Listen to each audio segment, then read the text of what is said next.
ជំរាបសួរប្រិយមិត្តទាំងអស់គ្នាដែលនិយមតាមដានក៏ដូចចាំយកជាមួយនឹងតម្រុយប្រចាំថ្ងៃនេះadminនឹងនាំប្រិយមិត្តទាំងអស់គ្នាមកស្ដាប់ជាមួយនឹងតម្រុយក៏ដូចជា admin នឹងចែកជូនជាមួយនឹងតម្រុយសម្រាប់អាថ្ងៃថ្មីគឺថ្ងៃទី2ខែ6ឆ្នាំ2026អញ្ចឹងសម្រាប់អាថ្ងៃនេះគឺយើងវិលមកជាថ្មីហើយក៏យើងបញ្ចែកតម្រុយសម្រាប់មួយខែថ្មីដែរគឺចូលដល់ខែថ្មីហើយប្រិយមិត្តទាំងអស់គ្នាគឺជាខែ6ឆ្នាំ2026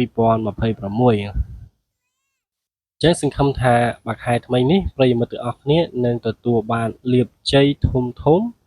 ហើយបងប្អូនទាំងអស់គ្នាដែលចូលមកមើលវីដេអូរបស់ admin ណាប្រិយមិត្តទាំងអស់គ្នាចង់បានតម្រុយឆ្នោតយួនល្អៗក៏ដូចជាតម្រុយច្បាស់ប្រិយមិត្តទាំងអស់គ្នាកុំភ្លេចបាទជួយចុច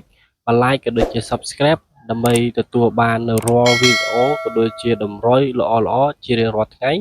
ពី channel ខ្ញុំបាទតម្រុយឆ្នោតអាវងadmin នឹងខិតខំបាទរិះរកក៏ដូចជាគុណគូយកតម្រុយល្អក៏ដូចជាច្បាស់មកចែកជូនដល់ប្រិយមិត្តទាំងអស់គ្នាជារៀងរាល់ថ្ងៃគ្រាន់តែពុកម៉ែបងប្អូនទាំងអស់គ្នាជួយចុច like ក៏ដូចជាដាក់រូបសញ្ញាកណ្ដឹងដើម្បីទទួលបានជាមួយនឹងតម្រុយល្អជារៀងរាល់ថ្ងៃអញ្ចឹងតោះកុំឲ្យខាតពេលវេលាយូរយើងមកហៅជាមួយនឹងតម្រុយសម្រាប់ថ្ងៃទី2ខែ6ទាំងអស់គ្នានេះគឺមានបាទសម្រាប់2លេខបាទគឺយើងមាន4ខ្ទង់សម្រាប់ឲ្យប្រិយមិត្តទាំងអស់គ្នាជាតម្រុយសម្រាប់ថ្ងៃស្អែកបាទគឺសម្រាប់តម្រុយថ្ងៃស្អែកគឺយើងមានបាទ77ឬ78ប្រិយមិត្តទាំងអស់គ្នាសំទោសបាទគឺ78 33 91និង52សង្ឃឹមដល់ប្រិយមិត្តទាំងអស់គ្នា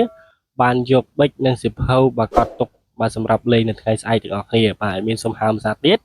បាទគឺមាន78 33 91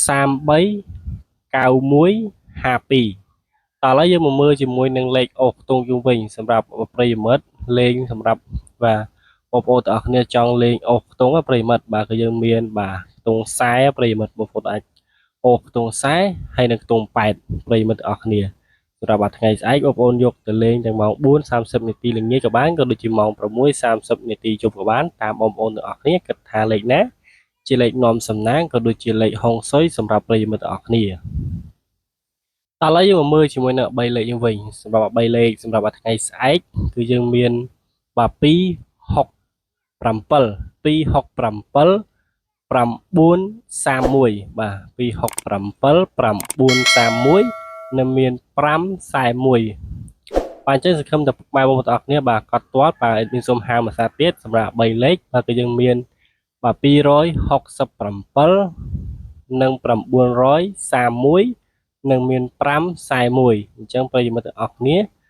សម្រាប់តម្រុយថ្ងៃទី2ខែ6គឺយើងមានតែប៉ុណ្្នឹងទេបងប្អូនគិតថាតម្រុយណាគឺជាតម្រុយសម្រាប់នាំលាភសំណាងដល់ប្រិយមិត្តទាំងអស់គ្នាបងប្អូនទាំងអស់គ្នាអាចយកទៅលេងបានទាំងអស់គ្នាហើយ admin ក៏សូមអរគុណនិងសូមគោរពលាប្រិយមិត្តទាំងអស់គ្នាត្រឹមប៉ុណ្្នឹងដែរសង្ឃឹមតែប្រិយមិត្តទាំងអស់គ្នាយកលេខទៅនាំលាភនាំជ័យដល់ប្រិយមិត្តទាំងអស់គ្នាហេងទទួលបានលាភជ័យធំ